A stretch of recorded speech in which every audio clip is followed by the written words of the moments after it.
Andrews, 20 years against 24 years of age. Their records are very similar. Their heights, Andrews just the slightly taller, and we've got those amateur records as well. Has the Prophet predicted a win tonight? We're going to find out as we go to Buddy Johnson. BAMMA 26, right here in Dublin, Ireland. We are ready for 3 5-minute rounds in the professional bantamweight division. Introducing first, fighting out of the blue corner. This man stands 5 feet 9 inches tall and weighing officially at 135.8 pounds. He has a professional record of 1 win with 1 loss and 0 draws. Fighting out of Northern Ireland, he is Mark the Prophet Andrew. And his opponent, fighting out of the red corner. This man stands 5 feet 6 inches tall and weighed in officially at 135 pounds. He has a flawless record of 1 win with no losses and no draws. Fighting out of Dublin, Ireland, he is Blaine O'Driscoll. When the action begins, your referee in charge, Daniel Mulvahedi. Chris, as the cage door shuts, perfect time to mention the BAMMA matchmaking. On paper, you couldn't get a more even match for these two. And more perfect timing as well. O'Driscoll versus Andrew. It's a matchup of 2 countries here on the Emerald Isle. Northern Ireland versus the Republic. And both men in southpaw stance immediately as they trade punches. Big left hand attempt from Andrews. And you can see already O'Driscoll looking to blitz in and cut him down. It was something I thought was very important given the reach disadvantage. Andrew trying to circle away. Nice left hand as well. He's got fast hands, has Mark Andrews. Oh, but a kick there from Blaine O'Driscoll suddenly changed the distance here and they tie up. Fast start, Chris. Blaine looked exceptional there, cutting in. But a great reversal from Andrew. Well, this is an early answer here as far as how the strength and conditioning will play out. Both look to have recuperated very well from the weigh-ins yesterday. Well, Andrews showed early with those fast hands, so it makes sense for O'Driscoll to cut the range down, doesn't it? Because at range, Mark Andrews looks really dangerous. And I like the head movement as well. He's very, very good at operating there in the pocket. But O'Driscoll is looking to maul him here up against the wire. Big kick from O'Driscoll from southpaw. I was impressed at how many of those Mark Andrews avoided with that head movement, that upper body movement, that lateral movement. Very impressive from both young men in this opening round.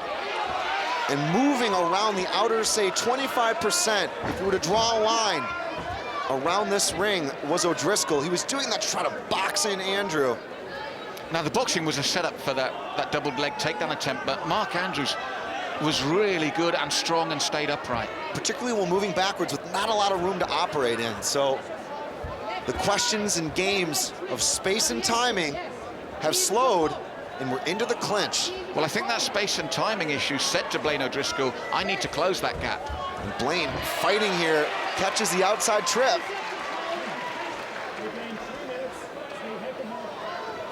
And looking to slow things down and pin down the shoulders with a deep right underhook is O'Driscoll. Using that Z-guard. In reply is Andrew to try and shield himself and maybe get a cage walk here. Well, Mark Andrews very impressive upright, and as I said, Blaine O'Driscoll was right to ask questions on the ground after a really good flurry of punches from Andrews upright. But O'Driscoll, there's the downward left elbow there, Chris, while he's got him pinned up against the cage here. An excellent strike at close range, in close proximity. What you don't want to do is give a lot of space. Throughout this, he has maintained control and grip on his opponent. And the fruits of his labor now evident with the back take. He's got it, he's got the choke on. But the thing was, as we've seen, every shot that O'Driscoll has used has been as a setup, hasn't it? Either as the takedown or for here now the attempted rear naked. But a good turn from Mark Andrews, back in the game.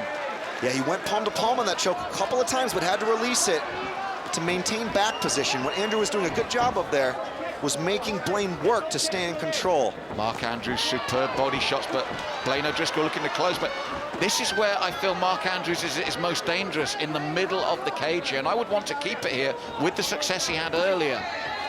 The Prophet back on his feet, looking to work some magic here. Nice knee, stepping into that, switching up, and then the right leg came in. I don't think O'Driscoll liked that. Good sprawl from Mark Andrews. He's realizing now that a lot of O'Driscoll's punches are for that setup. And a good job here from Blaine to keep mixing things up. A little bit of flim-flam there. Stiff left hand. That says one of two things: I'm hurt or I'm not hurt. I know that sounds stupid, but you know what I mean? When someone says that to you, you've either been stung by it or psychologically saying, you can't hurt me. The indicator, though, possibly just a distraction as he moves in to this 50-50 position. Nice collar tie from Driscoll, but stuffed and shoved away by Andrews. Spinning back elbow from Andrew. Oh, no, Driscoll shakes his head, but that was close. They smile. What sportsmanship. They touch gloves. Mark Andrews, that was so close to a finish there. And O'Driscoll knew it as well, I think. Stiff what a right superb hand. first round. And Blaine waiting in, but Andrew fires back.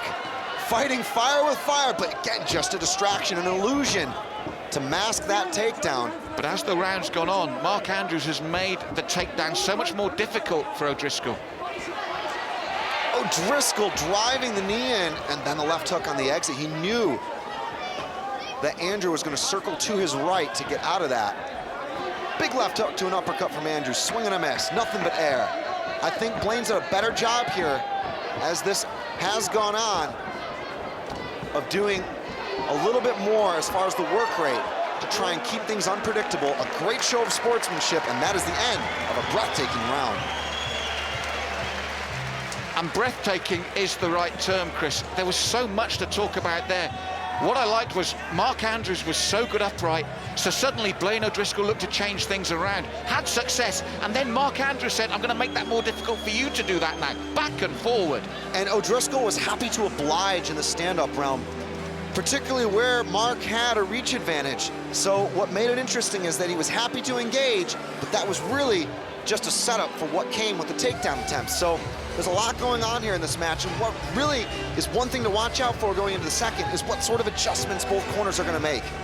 I felt, when you mentioned adjustments, I felt towards the end of that round, Mark Andrews was then beginning to come to terms with the way Blaine O'Driscoll used his setups and made it more and more difficult. This is on a knife edge for me, beautifully balanced. We continue here at Dublin's 3 Arena as Daniel Movahidi, the third man in the ring, brings O'Driscoll and Andrew together. Here we go. Superb opening round. Let's hope the energy keeps up here in the second. And as you said, one of the things is O'Driscoll is happy to stand and trade with Mark Andrews until he goes for the takedowns. And it's a dangerous but exciting game because Andrews is mobile, as you see, good lateral movement. He's got good head movement. A lot of this work from the back of the stands looks great, but Mark Andrews makes O'Driscoll miss a lot of the time with those shots. Partly because O'Driscoll is entering in a straight line every time. He's got great combinations, good coverage, good defensive pairing and blocks. But right now, it seems to me one of the differences is Andrews' footwork laterally, at least being able to exit from here. And the nice pivot. turn, as you said that, superbly done. But you know what, O'Driscoll is fearless. He's almost like walking through Mark Andrews. You mentioned the straight lines. It's because I think that fearlessness, the confidence of the man. This guy has spent hours in the gym, and it's a testament to a lot of the movement-based sparring and striking. Oh, he was clipped twice there. The knee set it up. The knee set up the hands. The first left. There was a delay in the reaction from Mark Andrews, and during that delay, he got clipped again. Big change here. That balance has just shifted in O'Driscoll's favor. And set up again, the man sets up everything. And I want to pick up on the point I was using earlier, and by that I mean actually moving in and out of your strikes, not standing planted. SBG has been known for that, the SBG shuffle as they call it. Moving in and out of space and using all of that ring craft to set up more significant strikes, and that blitz in there was excellent. That was the best couple of shots of the fight for O'Driscoll. Mark Andrews calling him on again. I've been impressed with him, but I don't think you should, because O'Driscoll, you just feels putting up in esteem. Now the elbows come in, shortens the punches, changes the range and the distance. And where it was a very heavenly first round for the Prophet, O'Driscoll really seeming to take over here in the second, but a good reply from Andrew. Oh, this is superb. Mark Andrews bit on his gum shield, moved into the center of the cage and looked to trade again with O'Driscoll to let him know he's still here. Superb stuff. This has been 1.5 rounds. Just beautiful to watch. O'Driscoll now doing a good job of escaping from this clinch. Check hook from Mark Andrew. And again, Mark Andrews, his head movement has really kept him. Blaine now, palms out, looking to hand fight and again work his way inside. But again, Mark Andrew, his head movement, his lateral movement is keeping him in this fight the whole time. And a beautiful straight right hand down the channel. Big head kick though from O'Driscoll. Another check hook and a swing and a miss from Mark Andrew. Double to the body from Andrew. Leading with the teep is O'Driscoll. Here's the biggest problem for Mark Andrew. He just can't keep O'Driscoll away. See that? A beautiful straight right hand, but O'Driscoll stays in the pocket and then pushes forward again. That was a textbook right hand from Mark Andrew, and Blaine O'Driscoll walked through it to get here. Look at the way O'Driscoll level changes. O'Driscoll does kind of the best of both worlds, where earlier he was moving a lot in and out of his combinations. Good sprawl from Mark Andrew though, Chris. And then when he wants to sometimes set up the takedowns, he stands a little bit more planted, makes Andrew convinced, sells him that he's going to stand and trade, and then level changes and goes right to this. So he's doing a lot of beautiful things here in this wild game of combinations that is MMA. 1.5 minutes from now, when we finally hit ground, Chris, Mark Andrew had to give ground finally.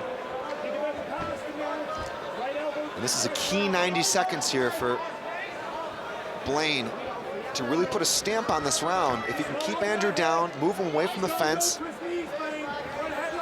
And he's looking for that control, Chris, looking for that movement. Mark Andrew doing a good job of trying to tie his man up. So much going on here, and the pace slowing for just a few seconds. And another round that feels like hours. Oh, O'Driscoll posturing up, then changes to side control here, looking. And Mark Andrew, as I said, I've been impressed with him defensively here in the second round, but the downward elbows. It has been a defensive battle for Andrew in this second, hasn't he? Andrew unable to use that Z guard, but a great job of shrimping here to try to move his hips back in. You can see him again trying to use that left knee and bring it in front of the chest of Blaine. But Blaine now able to catch the guard pass, but a good recovery here to half from his opponent. And we're inside the last 20 seconds of an intriguing second round. And the downward elbows and then the punches from Blaine O'Driscoll. Last 10 seconds and he walks away. I think he's feeling in this second round, job done. Light on his feet, front push kick. The cheat there as Mark Andrew came in. A great round between both men, a very technical round. My brain could hardly keep up with all of the transitions and adjustments. So much invisible stuff going on there that at times was the difference for both athletes. But you felt, Chris, as the round went on, just in terms of physical will, Blaine O'Driscoll was beginning to enforce his game plan on that round. Particularly with the control.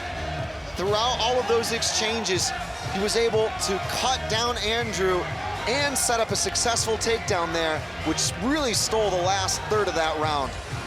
Do you agree that the problem for Mark Andrew was no matter how good his punches were, they couldn't keep O'Driscoll at bay? He still stayed in the pocket and then just consistently pushed forward. That's a great point because, you know, Blaine did eat a few significant strikes down the pipe there, but overall was able to steal more ring time and do a great job of making this everything we had hoped for. It's BAMMA 26.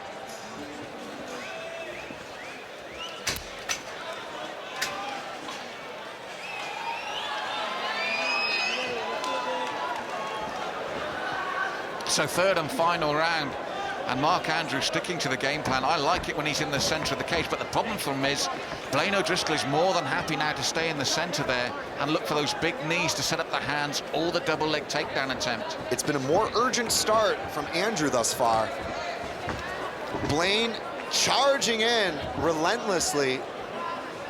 He looked for the underhooks there, Chris, but Mark Andrew, let's talk about his defense. It's been superb this bout. It's been spectacular. But the big question now is, in the third round, can he keep it on the feet and in space where he can move, operate, and exploit, more importantly, the reach advantage? Well, you mentioned exploiting. A lot of the times, those shots would back someone up, give him a chance to go forward with his own work. And then there's that head movement that so impressed me. But what O'Driscoll does is he stays here, look. So even when Mark Andrew goes right through the channel with superb shots like this, what happens? O'Driscoll is still moving forward. Even after the spinning back fist, O'Driscoll is still moving forward. The thing I like about O'Driscoll is he really overloads you with lots of looks and angles, stays in your face the whole time, and that was something I figured he would need to do in this bout. But what he doesn't want to do is pour on the pressure that he gives up something like this. Andrew going now for the back take. Opportunism there, Chris. He saw it, he went for it. O'Driscoll turned sweetly. Listen to the crowd's response here. Real applause, I feel, for both men, with beautiful transitions from both of them. He wasn't able to get the seatbelt control there. And O'Driscoll capitalized on that for the escape. It's now full side control here for Blaine O'Driscoll, possibly looking to slide that left elbow over for crossbody control. Great stuff here, though, from Andrew to turtle up and get back to his feet. That was very technical and perfectly timed. The moment that Blaine swapped grips, that was when Andrew timed the escape. As I said, defensively superb, but I feel across the second and the third round in particular, the problem is that Blaine O'Driscoll, no matter what he does defensively, is on him again and staying close, staying in the pocket here and again. We talk about good movement. Look at that from O'Driscoll, just as the left hand from Andrew came just out of range and then comes back in. He's keeping the pressure on, he's keeping turning it up. Blaine O'Driscoll also has an exceptional work rate. Not everything is thrown for the fences, not everything is to knock you silly, but it's effective, it's precise, it's accurate, and he seems to have fuel in the gas tank for days. Oh yes, but again, Mark Andrews' movement, his timing, and his ability to slip and transition himself has made this such an intriguing contest. A very dicey affair. Again, Blaine thinking about that outside trip. Andrew fighting for position.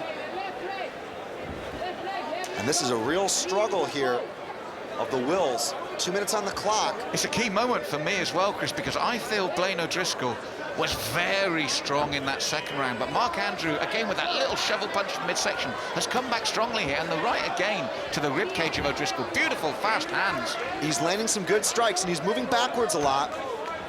Sometimes the ring control and the aggression is certainly in O'Driscoll's department, but the effective striking, as far as some of those significant strikes landed by his opponent, is a key measure of this round. And when it's maybe one apiece, that could be important if it goes the distance. Well, when you look at key measures as well, O'Driscoll has really laid some heavy needs forward. And if we remember the way that Mark Andrew lost last time out, that must have been his mind. He's dealt with it so well this time around as well. In fact, defensively, he's dealt with everything so well. And again, pushing forward. This is close now again, Chris. Nice 1-2 from O'Driscoll, but they're very probing shots. They're all about setting up the distance for what might be that level change again, but he's not been able to get it this round. No, Mark Andrews done well, and I said he's tucked up from those shots. Again, when you're right at the back of the hall, they look very good, but Mark Andrews tucked up for all of them, and again sprawled so superbly here in the third. Possible Darce set up there from Andrew. O'Driscoll recognized that and stands back up, looking up to the sky to escape from that choke. We're inside the last minute, and I feel Mark Andrew has come back really strongly in this third. It's been very effective, I think, a couple of times now. Another back take, a possible golden chance here for Andrew. In the process, O'Driscoll rolls through for the leg. And like a sprinter off the starting blocks, Andrew is out of that one. Well, they're inside the last half minute, and they've given everything here. Their cardio, Chris, is superb from these two young men. And it's been such an excellent contest. And again, the big knees. Andrew tucks up well from them. O'Driscoll pouring forward once more. A last-minute flurry here. Just a few seconds on the clock from O'Driscoll. O'Driscoll with that gable grip and body lock. Whizzer for the counter from Andrew. Both men put on another incredible, memorable round here at the 3 Arena. The type of fight, Malk, that you just want to see more and more from. Oh, this was superb, and both men played their part totally. For me, if you're looking at the overall result, how the judges see round 2 is absolutely key. Rounds 1 and 3, you saw the back and forward movement. For me personally, I just feel that round 2, O'Driscoll shone. That might be all the difference that's needed in such a close bout. It's certainly going to be an exceptionally close one on the cards. I feel like it's going to be 29-28. We'll see how close it will be. But you know, Mal, let's focus on really what was out there tonight. It was two young, up-and-coming guys throwing all the cards down on the table. We saw striking, grappling, attacking, defending, near submissions. It was mesmerizing, and we go to Mr. Buddy Johnson for the official announcement.